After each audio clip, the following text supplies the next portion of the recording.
I guess early in your career, you understudied Peter O'Toole's part in The Long, the Short, and the Tall. Is that right? Yeah. We were all unknown actors in the 60s, and Peter got this lead in this play, The Long, the Short, and the Tall. Some of the other people who were in it were Robert Shaw, Terence Stamp, Richard Harris. Right.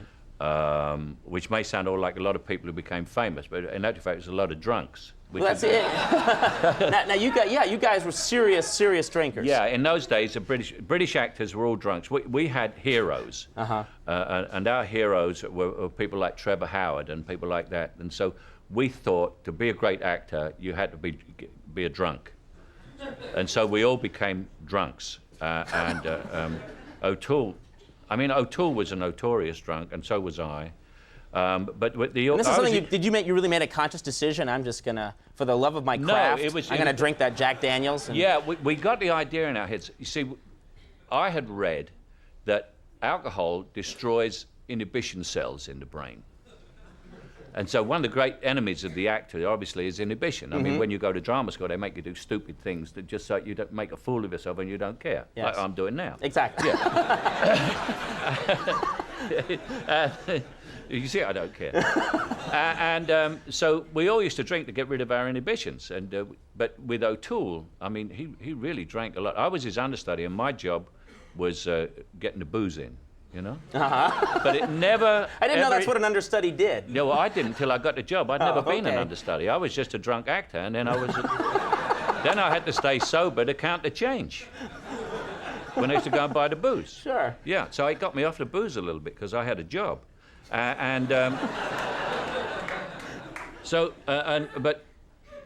it never destroyed Peter's performance. We never let it interfere with the performance at all, because Peter was brilliant. He became a massive star overnight in that, and I took over from him. He went off to do Lawrence of Arabia. I took over from him, and then that helped me along my way as well. But O'Toole, I remember O'Toole once said, Saturday night, we finished the show. There's no show Sunday, so it was Saturday night. He said, let's go out and do this and that. And the next thing I know, I wake up and it's daylight, and I'm lying next to O'Toole, both of us fully clothed, in a strange bed. Maybe he told the press. Maybe it wasn't your wife. Maybe it was him. Anyway, so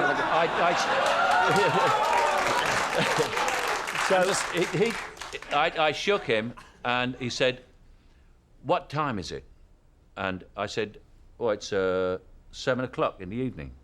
So I said, oh, all right, we better get home, you know. It's 7 o'clock Sunday evening. He said, I missed lunch. And then this girl came in, and she said, you know, it's 7 o'clock. And then O'Toole said, wait a minute. He said, I've done this before. He said, you don't know this, Michael. He said to the girl, what day is it? And she said, Monday. Oh, wow. And he said, the curtain goes up at 8. And we didn't even know where we were. And I never found out what happened to Sunday. And he couldn't tell me. Wow. That was the time. I get the sense that that was in the early 60s. Now it's you see, we didn't have any drugs. You see, alcohol was our drugs, so that's what we used to use to get rid of all our frustrations and everything. So we didn't do drugs. I'm saying do drugs like I know what it's all about. I never had any drugs. You know, you can't do drugs and drink alcohol at the same time. But also, you didn't get arrested for doing alcohol. You know, but I never saw any drugs in those days in the 60s. The late 60s, the drugs started to come in. But I was so fond of drink by then, I didn't care. Well, tell us about, this is, you're working on for NBC, you've done a program, I guess it's about... It's a special, it's the relationship of Stalin and Churchill and Roosevelt in the war, and really the way the whole of Europe was carved up after the war and the way they ran the war. I play Stalin, and Bob Hoskins plays Churchill, and John Lithgow plays Roosevelt. Okay. And Ed Begley Jr. plays his assistant, Harry Hopkins. Now, this is, I guess we have a clip. We need to know anything for this clip? Yeah, this is, I think basically to describe it is just to give you an example of the sort, all the dialogue in this is no dialogue written by the writer. All of it is absolutely true dialogue taken from transcripts, recordings, and shorthand notes. Of what Stalin, Roosevelt, and Churchill were really saying. Said. And this is a typical example of the way that Stalin would threaten in a nice way when he wasn't getting his own way.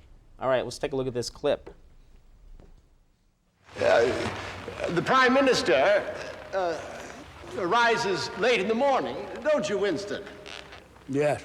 And then works hard until mid-afternoon, sleeps before dinner, and then he's up half the night talking. What's your schedule? I work until 5 in the morning. So do all my admirals and generals. I sleep until 10 in the morning. Not so easy a life. I do it 7 days a week. Small birds, better be careful where they sing.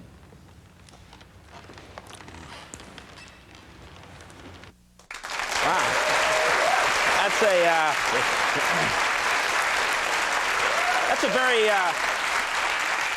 That's a good Stalin. I mean, when I heard you were playing Stalin, when I actually saw the clip this afternoon, it's a great Stalin, and he's a menacing character. Yeah, he is very menacing. But I know when people people say to me, you know, what are you doing? I said, I'm doing this thing with Churchill and Stalin, and they said, who are you playing? I say, Stalin, and they look at me and they go, yeah. Who's playing Churchill? I said, Bob Hoskins. And the next question is always, is it a comedy? Because if you look at me, you don't say, we got to cast Stalin. Find Michael Caine, we can't do it without him. He's a ringer for Stalin. Stalin was 5'2" with black hair and brown eyes. I'm 6'2" with blonde hair and blue eyes. Well, you know? have they ever thought about doing it as a comedy with music and? They will. They will. That's yeah. next season on CBS. All right. Well, listen. He's getting them in. Oh, no. Well, listen, that actually looks good. People should look for that. It's World War II, When Lions Roared is on Tuesday, May 19th from 8 to 10, and part 2 airs Wednesday, May 20th.